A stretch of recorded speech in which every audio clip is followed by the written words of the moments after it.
الذي لا إله إلا هو ہندوستان پر انگریزوں کے قبضے کے وقت ہمارے علماء زبان حال سے شعر کہہ رہے تھے، باطل سے ڈرنے والے اے آسمان نہیں ہم، 100 بار لے چکا ہے تو امتحان ہمارا۔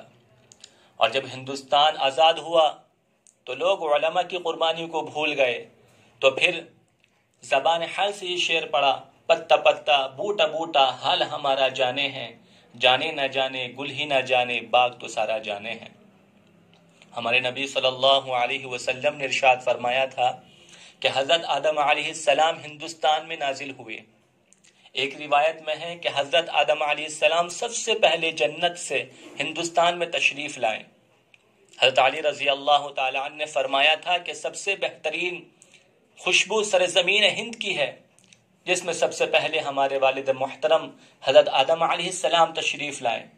ایک روایت میں آیا ہے کہ حضرت آدم علیہ السلام کے ساتھ حجر اسود اور جنت کی خوشبو نازل ہوئی، تو انہوں نے خوشبو کو ہندوستان کے درختوں اور وادیوں میں ڈال دیا، تو اس سے خوشبودار درخت پیدا ہوئے۔ اس لیے ہندوستان ہمارا آبائی وطن ہے، ہمیں اپنے ملک ہندوستان سے محبت ہے، ہمیں انڈیا سے محبت ہے۔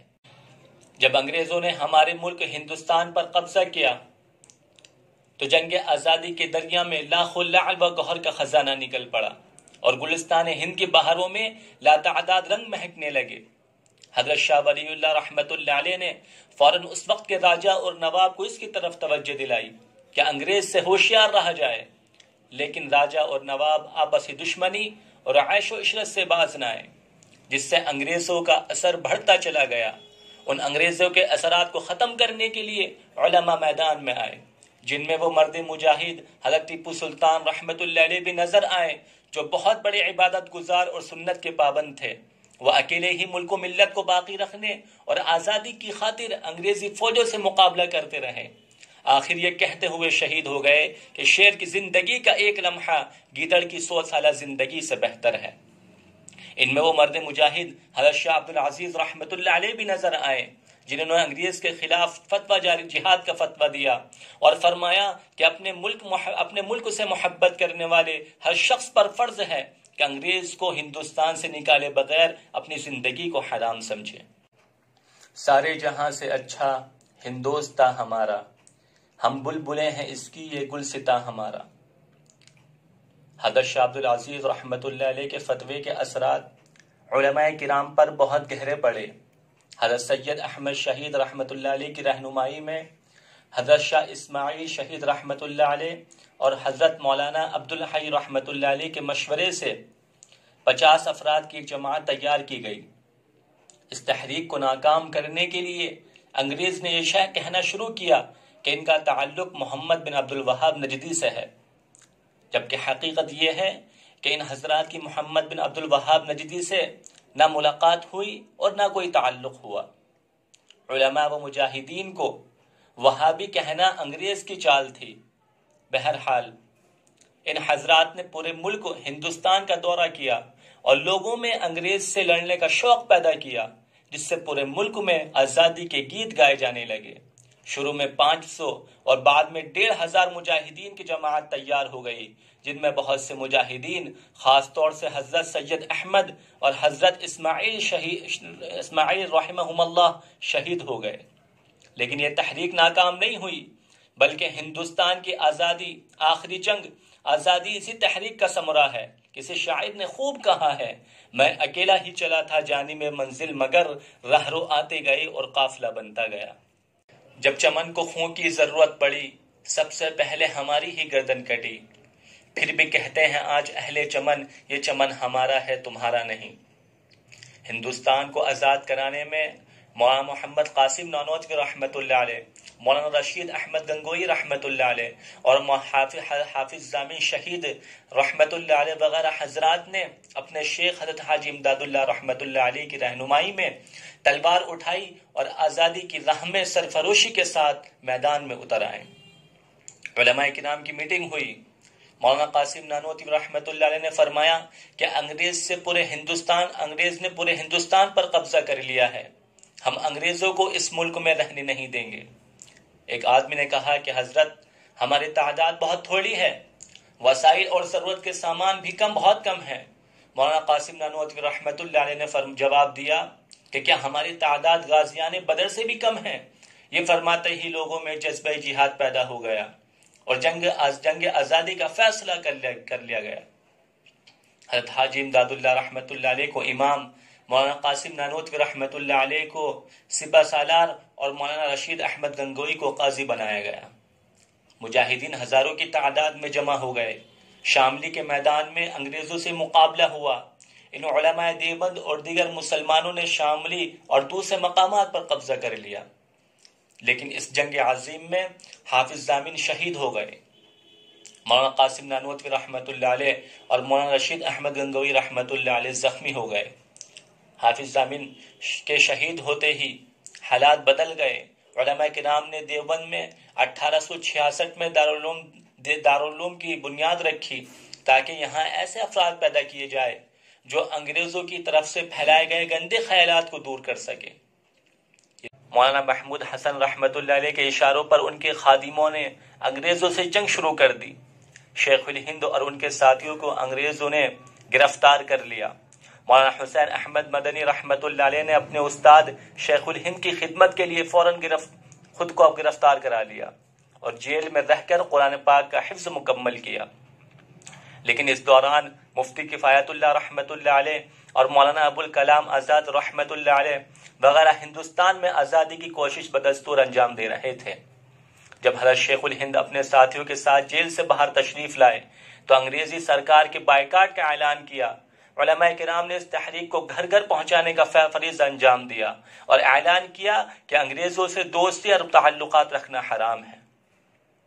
محترم حضرات، مولانا عبدالباری رحمۃ اللہ علیہ نے اعلان کیا کہ آج سے مسٹر گاندھی کو مہاتما گاندھی کہہ کر پکارا جائے۔ معلوم ہوا کہ ہمارے علماء کرام نے ہی مہاتما کا لقب گاندھی جی کو دیا تھا۔ مہاتما گاندھی کو پورے ہندوستان میں مسلمانوں کے فنڈ سے دورے کرائے گئے۔ جب حضرت شیخ الہند کا انتقال ہوا اور غسل کے لیے کمر سے کپڑا ہٹایا گیا تو ہڈیاں نظر آ رہی تھی، کھال ہٹی ہوئی تھی۔ مولانا حسین احمد مدنی رحمۃ اللہ علیہ نے فرمایا کہ شیخ الہند کو انگریز مالٹے کی جیل کے تہخانے میں لے جاتا اور لوہے کی گرم سلاخیں کمر پر لگاتا اور کہتا تھا کہ محمود حسن انگریز کے حق میں فتویٰ دے دے، تو شیخ الہند رحمۃ اللہ علیہ فرماتے تھے انگریز میرا جسم پگھل سکتا ہے، میں بلال کا وارث ہوں، میں تیرے حق میں فتویٰ نہیں دے سکتا۔ دوستو، یہ تھا شیخ الہند کا عشق صحابہ اور انگریز سے ہندوستان کو آزاد کرانے کا جذبہ۔ دعا کرو کہ اللہ تعالیٰ ان حضرات کے درجات کو بلند فرمائے اور ہمیں ان کے نقش قدم پر چلائے۔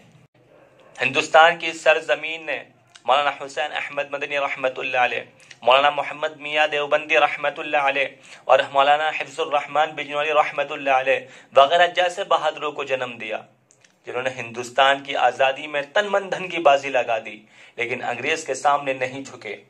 مولانا حسین مدنی رحمۃ اللہ علیہ سے انگریز نے کہا تھا کہ کیا تم نے یہ فتویٰ دیا ہے کہ انگریز کی فوج میں بھرتی ہونا حرام ہے؟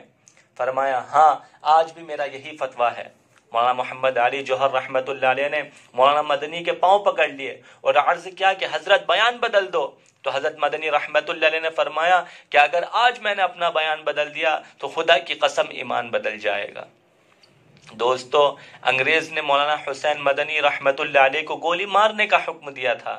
جب کراچی میں جلسہ ہوا تو لوگوں کو یہ خیال ہوا کہ مولانا حسین مدنی رحمۃ اللہ علیہ اسٹیج پر نہیں آئیں گے، لیکن مولانا مدنی رحمۃ اللہ علیہ وہ مرد مجاہد جو کاندھے پر کفن رکھ کر اسٹیج پر آئے اور انگریز کو بلبل اور گولیوں کو گل سے مشابہت دے کر کہا، لیے پھرتی ہے بلبل چونچ میں گل، شہید ناز کی تربت کہاں ہے؟ تو لوگوں نے آدھے گھنٹے نعرے لگائے، پھر فرمایا کھلونا سمجھ کر نہ برباد کرنا کہ ہم بھی کسی کے بنائے ہوئے ہیں، فرنگی کے فوجوں میں حرمت کے فتوے سردار چڑھ کر بھی گائے ہوئے ہیں، شجر آزادی کو خود دے کے سینچا پھل اس کے پکنے کو آئے ہوئے ہیں۔ یہی شیخ الاسلام مولانا مدنی رحمۃ اللہ علیہ جب مالٹے کی جیل میں تھے تو گھر کے 19 افراد کے انتقال کی خبر پہنچی تو ایک شعر اپنے والد صاحب کو لکھا، مصائب میں الجھ کر مسکرانا میری فطرت ہے، مجھے ناکامیوں پہ اشک برسانا نہیں آتا۔ یہ تھے شیخ الاسلام مولانا حسین مدنی رحمت اللہ علیہ، اتنا بڑا عظیم انسان، انگریزوں سے ٹکرانے والا علم و فضل کا بادشاہ۔ مسلمانوں کو اس مجاہد آزادی پر فخر کرنا چاہیے اور ان کے حق میں دعائے خیر کرنی چاہیے۔ اللہ تعالیٰ ان کے درجات کو بلند سے بلند فرمائے، ان کی قبر کو نور سے بھر دے، اور ہم مسلمانوں کو ان کے نقش قدم۔ آج ہم مسلمانوں سے معلوم کیا جاتا ہے کہ تم نے ملک کے لیے کیا قربانی دی۔ جاؤ ہمالیہ کی بلندی سے پوچھو، تاج محل کی رعنائی سے پوچھو، سرزمین ہند کی شادابی سے پوچھو، ہندوستان کے صحراؤں سے پوچھو، آسمان کے تاروں سے پوچھو، قطب مینار کی بلندی سے پوچھو، لال قلعے کے جھنڈے سے پوچھو، جامع مسجد کی عظمت سے پوچھو۔ یہ سب بتلائیں گے کہ ہم مسلمانوں نے ہندوستان کو کیا دیا۔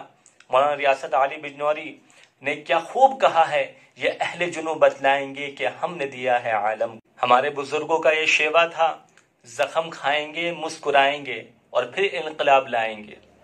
لہذا اس بات کی ضرورت ہے کہ ان کی تاریخ اور سوانح کو مدرسوں اور اسکولوں میں پڑھایا جائے اور بتلایا جائے کہ اس ملک ہندوستان کو آزاد کرانے میں ہم مسلمانوں کی کس قدر قربانیاں رہی ہے۔